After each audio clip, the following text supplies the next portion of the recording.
looking at Dalip Singh Saund, one of America's truly remarkable citizens. Though he moved from northern India to California's Imperial Valley in 1920, he was not naturalized as a citizen until 1949. This was shortly after the Congress granted the right of citizenship to the 2,000 Hindus then in the United States. 7 brief years later, in 1956, Judge Saund was elected to the Congress from California's 29th District.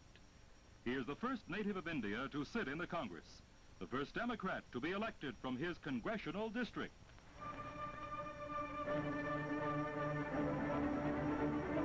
The story of Judge Saund's travels, his life, faith, and hopes for mankind are about to be revealed through your host, Terry P. Kane, in the studios of WCKT on First Federal Presents.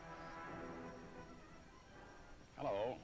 On this, the last in a series of sketches of prominent personalities, it is both heartwarming and provocative to suggest this. Our guest of this afternoon, the Honorable D.S. Saund of California and citizen of our republic, is probably the most unforgettable character I have ever met.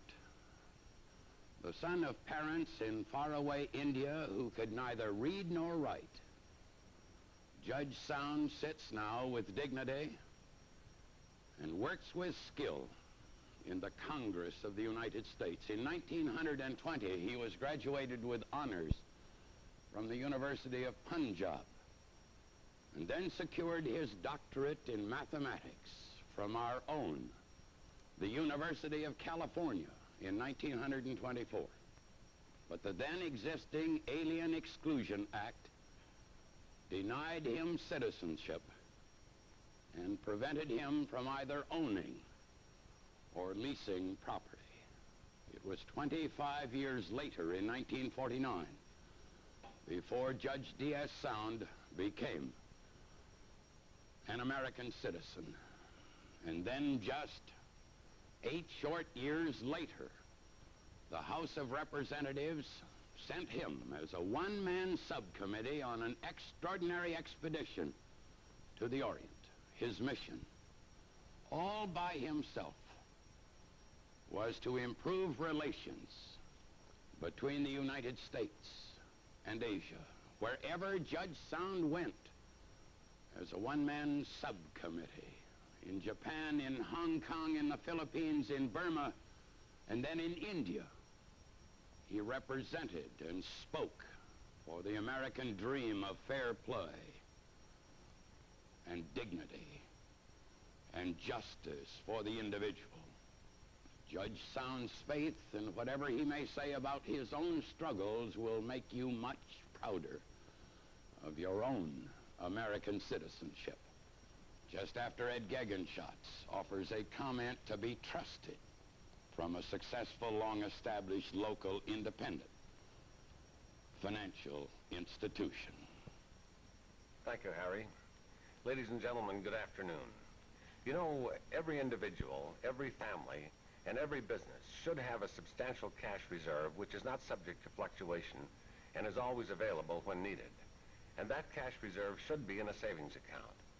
And a good place for that savings account is in the First Federal Savings of Miami, America's oldest federal savings and loan association, the largest in the South, where your money is protected by experienced conservative management and strong reserves. First Federal pays liberal dividends on your savings twice each year, always at the highest rate, consistent with safety. Our current rate is 4% per year. We have 5 offices in Miami to serve you, with free parking on our own lot adjacent to each office. So remember, there is no better place for you to keep and build a substantial cash reserve than in America's oldest federal, the First Federal Savings and Loan Association of Miami. Thank you very much, ladies and gentlemen.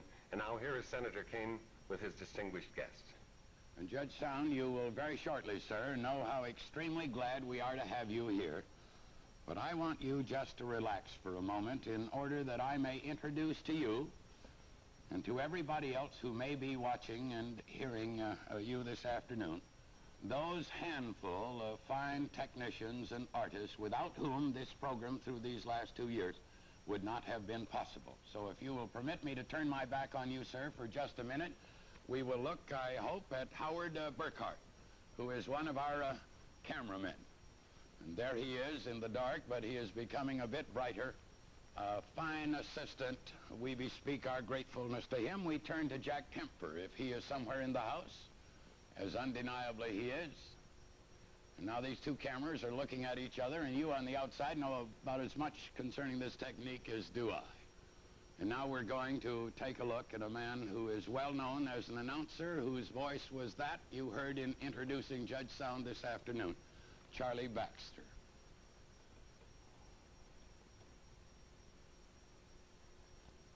And that is Earl Schumann on his right. Charlie Baxter is now talking as an announcer should. Earl Schumann is listening quietly as a camera chief should.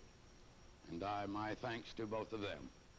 And now, if we may, I'd like to turn to Scotty Bishop, as fine a director as I know in all of these United States. Scotty, if you please. Open the director's mic, take 3. Camera 1, I'll come back to you on a tight shot on Kane. 2, you give me a 2-shot, and center up, First Federal presents. Stand by camera 1, stand by Kane's mic and guest mic.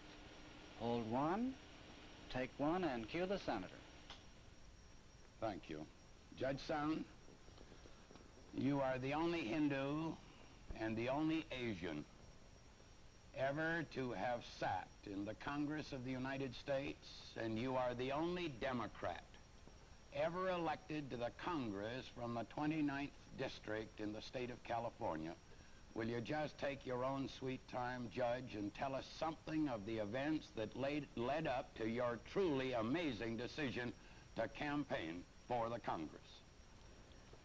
Well, Senator, in the first place, I wish to thank you for this opportunity to appear with you on this program.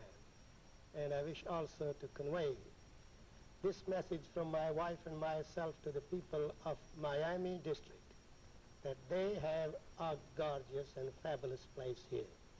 I represent Palm Springs in California, but let me assure you that we have enjoyed our stay here in the last 2 days immensely. And your own courtesy and courtesy of Mrs. Kane and your sweet daughter were just simply overwhelming. Now, in answer to your question, I had settled in Imperial County since 1926 as a farmer. I was a PhD in mathematics, but because I could not become a citizen of the United States, I could not find a teaching job. But I was satisfied as a farmer in the Imperial Valley, the only way I could make a living. While I was farming, I never let my interest in national and international affairs slow down. I was always interested in American political life.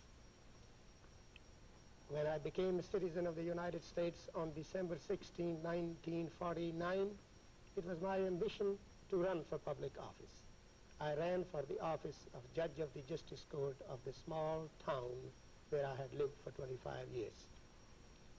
Everyone thought that I had no chance. It was not possible for a Hindu to be elected judge. But I had faith in the American sense of justice and fair play. I campaigned hard and I was elected. Then I was not allowed to sit because I had not been a citizen of the United States for 1 year.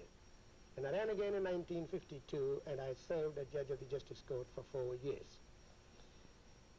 In the meantime, in 1954, I had been elected as county chairman of the Democratic Central Committee of the County of Imperial. Then I had the opportunity to help in the campaign of the Democratic nominee for Congress in 1954. I became intrigued with that work. Then in 1956, I amazed everybody when I announced my candidacy. From then on, well, the story is well known.